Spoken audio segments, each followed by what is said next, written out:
6월 취업자 수가 31만 4천 명 늘고 실업률도 3개월 연속 3%대를 유지하면서 고용시장의 회복세가 지속됐습니다.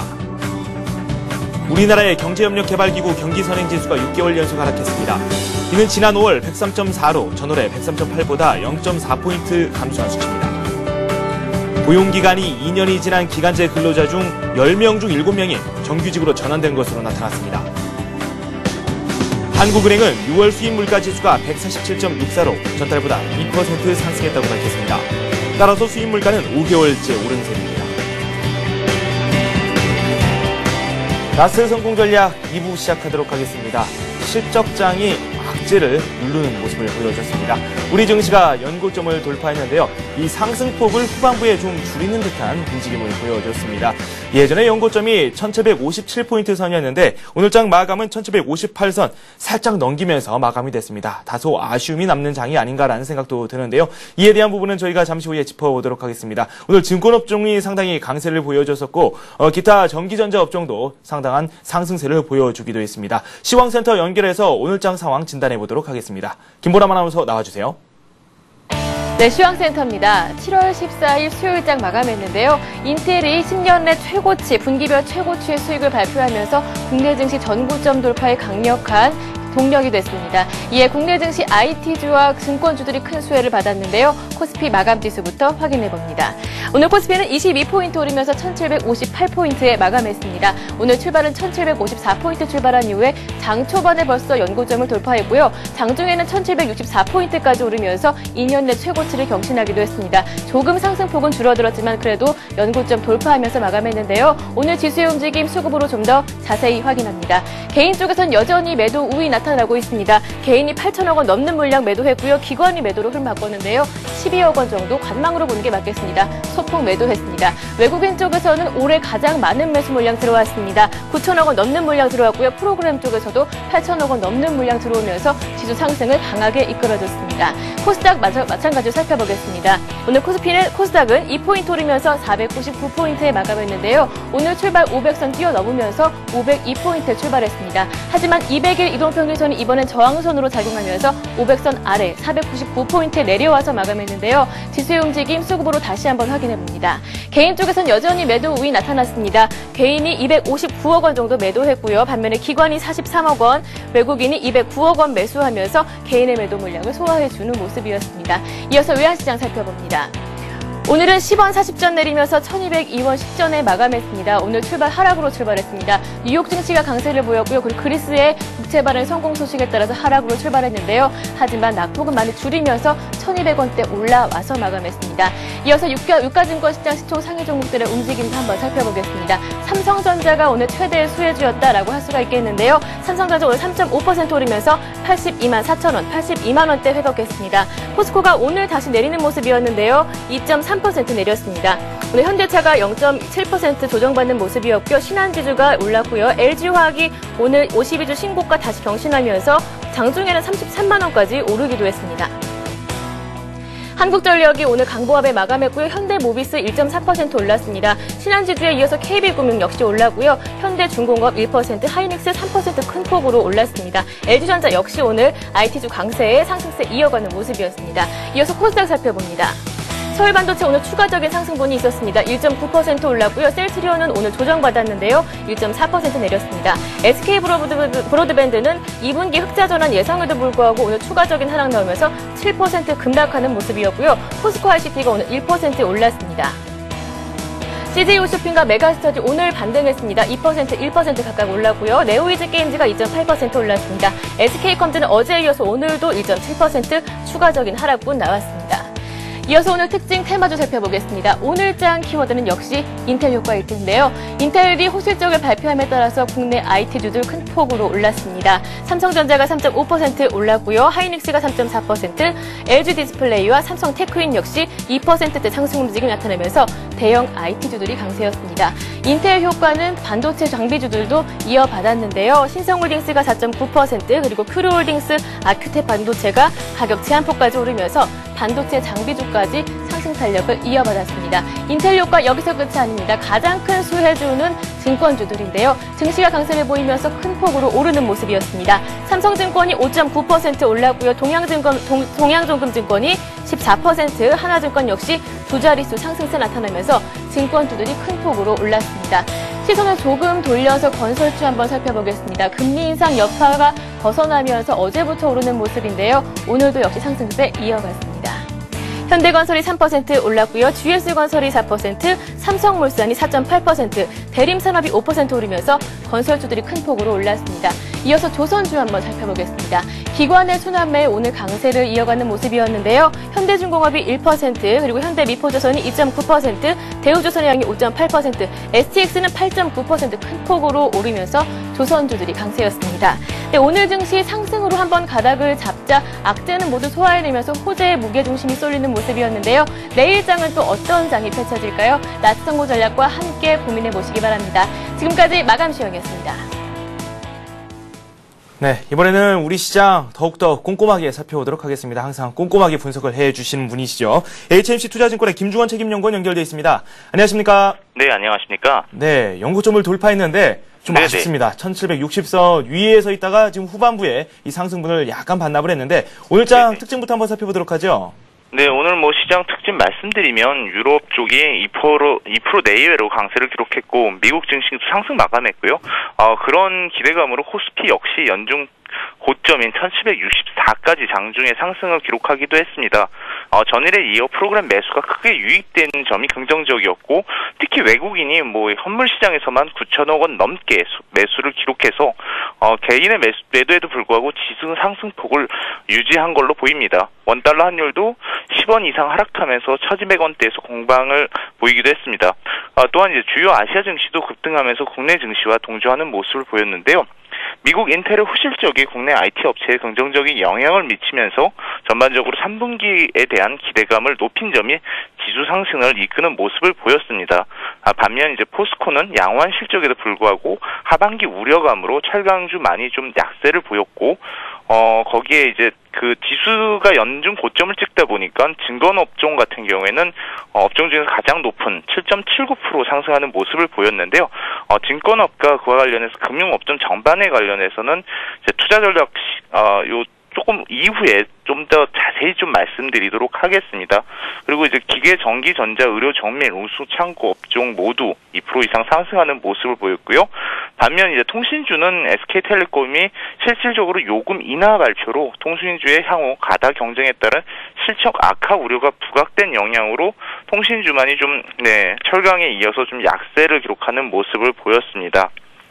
네, 수급을 한번 살펴보도록 하죠. 앞서서 말씀을 해주셨죠. 외국인들이 현물 시장에서 9천억 원 넘게 순 매수를 했습니다. 프로그램 쪽에서는 지금 1조 원 넘게 매수 물량이 들어온 걸로 확인이 되고 있는데 네네. 앞으로의 수급 전망과 함께 그리고 또 추가 상승이 가능한지 이 코스피 측면을 놓고 한번 살펴보도록 하죠. 네, 아주 중요한 부분을 짚어주셨는데요. 수급 관련 부분이 굉장히 중요할 것 같고요. 하반기 시장의 주요한 팩터가 될 것 같습니다. 그래서 최근에 보면은 그 국내 기관, 특히 연기금의 매수세가 계속 유입이 되는데, 물론 이제 금일 같은 경우에도 연기금이 순매수를 기록했고요. 또한 이제 외국인 같은 경우에도 오늘 오랜만에 정말 큰 그 순매수 규모를 기록했습니다. 그래서 두 가지 변수를 보면은 외국인 같은 경우에도 그 전년과 비교해서 아직까지 원달러 환율 수준이 높기 때문에 환차익 기대가 높다고 볼 수 있습니다. 그래서 전년과 같이 30조 원을 국내 증시를 순매수하지 않더라도 하반기에 충분히 어떤 매수 여력을 보유하고 있다는 부분에서 외국인의 하반기 매수 수급도 긍정적으로 보이고요. 그리고 최근에 연기금을 보면은 이제 5월, 6월에 걸쳐서 9천억 이상 순매수를 기록했고요. 7월의 모습만 봐도 거의 금월에도 9천억 이상 매수할 가능성이 높습니다. 그래서 하반기 연기금이 매수할 수 있는 여력을 본다면 그 하반기에도 월 1조 원 가까운 매수 여력을 보인다면 외국인과 국내 기관 연기금을 중심으로 국내 기관을 본다면 수급이 하반기에는 좀 긍정적일 가능성이 높습니다. 다만 우려가 되는 부분이 이제 수익증권입니다. 그 수익증권의 매물 장벽인데요. 국내 증시가 지금 작년 9월 이후 한 10개월째 지수 1700선에서 공방을 계속해서 큰 박스권을 이루고 있는데 이런 부분이 그 수익증권 매물 장벽의 지수 1700선부터 본격적으로 시작됐다는 부분이고요. 다만 최근에 걸려서 작년 9월 한 8조 원 정도 됐던 그 수익증권 매물 장벽이 거의 좀 소멸된 점이 그 지수를 추가적으로 좀 상승시킬 여력으로 보입니다. 하지만 그 아직까지 지수 1800선대의 수익증권 매물 장벽이 추가로 한 14조 원 정도 있는 점을 고려하면 하반기 수급 전망은 긍정적이지만 어떤 수익증권 매물 장벽이 지수의 추가 상승에 복병으로 작용할 가능성이 있는 것으로 판단됩니다. 네, 말씀하신 대로 우리 증시가 5거래일 연속 상승하면서 부담을 좀 느끼고 있죠. 미국 증시도 6거래일 연속 상승하면서 일단은 상승에 대한 부담을 계속해서 안고 가고 있습니다. 향후에 또 어떤 모습을 보일지 미국 증시에 대한 말씀도 함께 부탁드리죠. 네, 금일 밤 미국에서 나올 지표나 혹은 미국 실적 발표를 좀 봐야 되는데요. 이제 7월로 들어오면서 실적 시즌으로 돌입했는데 금일 밤에는 좀 실적 발표가 좀 주춤하게 되고요. 오히려 경제지표 발표가 좀 대거 몰려 있습니다. 이런 부분은 그 6거래일 상승한 또 지수에 좀 부담 요인이 될 것 같은데요. 기업 실적 발표는 메리어트 인터내셔널만 발표하고 오히려 이제 그 15일 발표될 그 JP 모간 실적을 좀 주목해야 될 것 같고요. 금일 밤에는 경제지표가 그 6월 수입 물가 지수가 발표 예정이고 또한 이제 소매 판매액 지수 그리고 기업 재고 지수들이 발표되고 있는데 최근에 좀 산업 관련 지표들도 조금 안 좋은 모습을 보이고 있고 기업 재고도 이제 전월 대비해서는 증가폭이 조금 둔화되는 모습을 보일 걸로 예상되는 만큼 경제 지표에 대한 우려가 오늘 밤에는 조금 존재할 수 있다는 점은 좀 부담 요인으로 작용할 걸로 보입니다. 기업 실적에 대한 내용을 놓고 보자면 미국에서 지금까지 발표된 기업 실적 절반 이상이 어닝 서프라이즈를 발표했지만 그래도 아직까지는 기대해 볼 만한 내용이 남아 있다라는 뜻으로 저희가 받아들일 수 있겠지만 그래도 경계의 눈빛은 계속해서 보내줘야 되겠죠. 이렇게 해서 미국 증시까지 말씀을 한번 들어봤고요. 조금 전에 저희가 이야기를 나누다가 금융업종, 특히 증권업종에 대한 이야기를 조금 더 하기로 했습니다. 투자 전략과 함께 그에 대한 말씀 함께 부탁드리죠. 네, 금융업종 얘기를 좀 먼저 말씀드리고 시작을 하려고 그러는데요. 금일 같은 경우에 증권주가 거래 대금이 전일 대비해서 2조 원 이상 올라가고 그리고 지수도 전고점을 돌파하는 등 시장 상승에 대한 기대감으로 금일 크게 올랐습니다. 그래서 많은 종목들이 증권주 중에 상한가를 기록하는 종목들도 있었는데요. 근데 현실적으로 수익성이 좋아질지에 대해서는 좀 의문을 제시하게 되고요.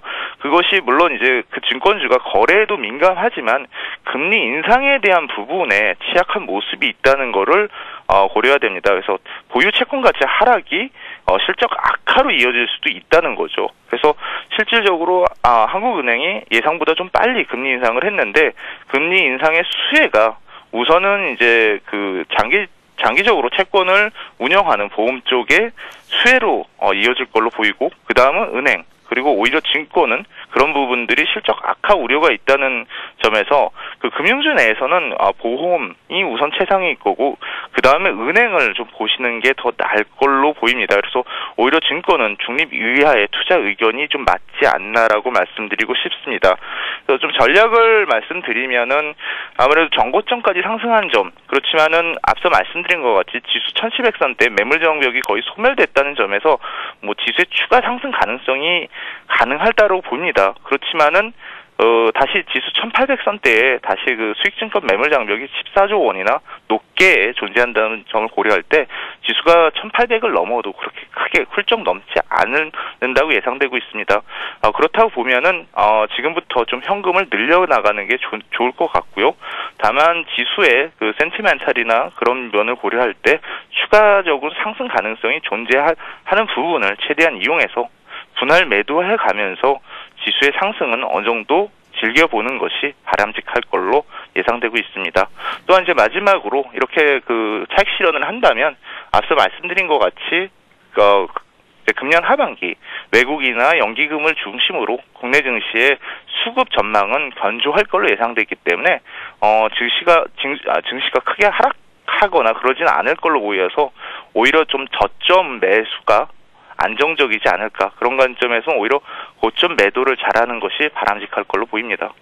네, 지금 저점 매수에 대한 말씀을 해주셨는데 지금 네네. 말씀 따라 그동안 좀 소외됐었던 종목에 좀 매기가 쏠리는 그런 모습도 나오고 있습니다. 네네, IT 그렇습니다. 종목에 대해서 이 매도를 하고 뭐 순환매 쪽으로 해서 이 조선주 등 뭐 이쪽으로 관심을 보이는 분들도 있고요. 향후에 네네. 보험주가 강세를 보일 것이다 이렇게 전망하시는 분들도 있습니다. 구체적으로 어떤 업종을 관심을 두는 게 좋을지 순환매 측면에서 한번 살펴보도록 하죠.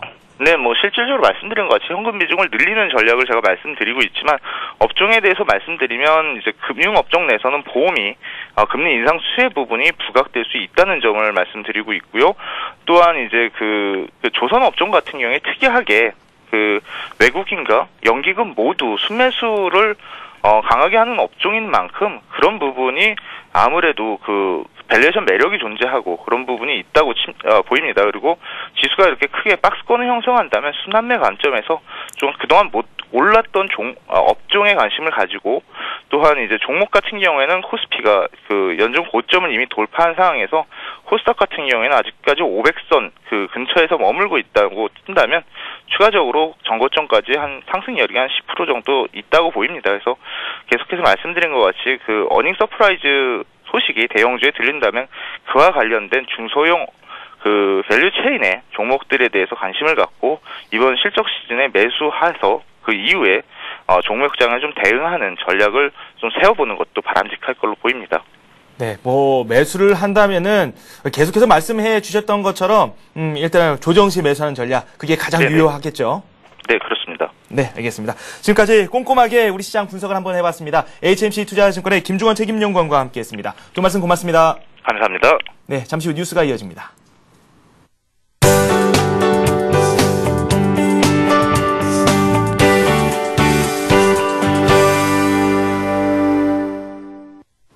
이 시각 주요 뉴스입니다. 6월 취업자 수가 31만 4천 명 늘고 실업률도 3개월 연속 3%대를 유지하면서 고용시장의 회복세가 지속됐습니다. 통계청이 발표한 6월 고용 동향에 따르면 취업자는 2,428만 명으로 전년 동월보다 31만 4천 명 증가했습니다. 통계청은 희망근로 프로젝트가 25만 명에서 10만 명으로 크게 줄었음에도 불구하고 수출 증가세 지속 등 호조에 힘입어 제조업을 중심으로 견조한 증가세가 지속됐다고 분석했습니다. 6월 실업률은 3.5%로 3개월 연속 3%를 유지하기는 했으나 5개월 만에 증가세로 반전됐습니다. 또한 청년 실업률이 전월보다 무려 1.9%포인트 상승한 8.3%까지 치솟아 여전히 청년층의 구직난이 심각한 수준인 것으로 나타났습니다. 우리나라의 경제협력개발기구 경기선행지수가 6개월 연속 하락했습니다. OECD에 따르면 한국의 경기선행지수는 지난 5월 103.4로 전월의 103.8보다 0.4포인트 감소했습니다. 이 같은 하락폭은 OECD 회원국 가운데 헝가리, 프랑스에 이어 가장 컸습니다. 하지만 우리나라의 경기 선행지수 자체는 13개월째 100 이상을 유지해 올해 하반기에도 경기 회복세가 지속되는 가운데 그 폭이 점차 둔화될 것으로 전망됐습니다. 이에 따라 우리나라의 올해 경제 성장은 상반기에 강력한 회복세와 하반기에 회복세 둔화 등이 겹치면서 완만한 역-V자 곡선을 그릴 것으로 예상됩니다. 고용기간이 2년이 지난 기간제 근로자 10명 중 7명이 정규직으로 전환된 것으로 나타났습니다. 고용노동부는 지난 4월 말 현재 상시 근로자가 5명 이상인 9,519개 사업체를 조사한 결과 기간제 근로자가 전체 상시 근로자의 12%인 136만 명으로 집계됐다고 밝혔습니다. 기간제법 적용자 중 4월까지 계약기간이 끝난 근로자는 14,000여 명으로 이들 중 계속 고용은 55%, 정규직 전환자는 15%를 차지했습니다. 근속 2년을 초과해 기간제로 계속 일하면 법적으로 정규직으로 전환된 것이어서 기간제 근로자의 정규직 전환율은 70%를 기록했습니다. 300인 미만 중소기업의 정규직 전환율이 높았으며 업종별로는 제조업과 광공업이 높고 건설업은 낮았습니다. 수입물가가 5개월째 올랐습니다. 한국은행은 6월 수입물가 지수가 147.64로 전달보다 2% 상승했다고 밝혔습니다. 수입물가 상승률은 5월 2.7%보다 둔화됐으나 2월 이후 5개월 연속 오름세를 보였습니다. 지난달 수입물가 가운데는 자본재해 상승폭이 3.9%로 컸으며 소비재도 2.8% 올랐습니다. 원자재 중에서는 커피와 쌀 등 농림수산품이 3.9%로 오름폭이 컸습니다. 소비재 중에서는 바지와 셔츠, TV 등이 3.2% 올랐습니다. 한편 우리나라가 지난달 수출한 물품의 가격은 한 달 전보다 3% 올랐으며 작년에 비해서는 1.5% 오르는 데 그쳤습니다. 증권금융 뉴스입니다. 한화증권이 오는 21일 강남지점 리더스 라운지에서 제1기 증권대학을 신설합니다. 이번에 신설하는 증권대학은 21일부터 오는 9월 29일까지 격주로 매주 수요일 2시간씩 증권투자 기초과정부터 전문가 과정까지 운영합니다. 대우증권이 산업은행과 공동으로 23일까지 원금보장형 주가연계예금 상품을 판매합니다. 이 상품은 코스피 200지수를 기초 자산으로 하는 산업은행 주가연계예금과 이를 편입한 랩 어카운트 상품으로 넉아웃형과 양방향 수익형, 트랜스포머형 등 3가지 유형으로 판매됩니다. 하나은행이 최근 건설 경기 침체로 어려움을 겪고 있는 GS건설의 중소협력업체들에 400억 원 한도로 저리자금을 대출해주기로 했습니다. GS건설이 상생협력 정기예금을 가입하면 이를 토대로 하나예금이 GS건설의 협력업체들의 자금을 대출해주는 방식으로 대출 이자는 기존 대출보다 1%포인트가량 낮습니다. 기업은행이 다음 달 13일까지 네이버 금융플라자의 온라인 점포 IBK 이끌림존 이용 고객들에게 아이패드 등을 증정하는 이벤트를 진행합니다. 이번 이벤트를 통해 블로그나 트위터로 이벤트 내용을 가장 많이 전파한 고객에게는 아이패드와 아이팟, 패밀리 레스토랑 식사권 등을 증정합니다. 네, 오늘 외국인들이 국내 시장을 주도했습니다. 9천억 원 넘게 순매수를 했고 프로그램 쪽도 분위기가 상당히 좋았죠. 1조 원 넘는 순매수를 기록하면서 지수 상승을 유도했습니다. 개인 투자자들이 좀 이익 실현에 나서는 모습을 보여줬지만 그래도 지수 상승을 막지는 못했습니다. 일단은 한 고비는 넘겼습니다. 연고점을 돌파하면서 추가적인 상승 랠리를 기대하게 하는 대목입니다. 아시아 지역 증시 어떻게 마감되거나 현재 진행되고 있는지 한번 살펴보도록 하겠습니다. 먼저 일본 살펴보도록 하겠습니다.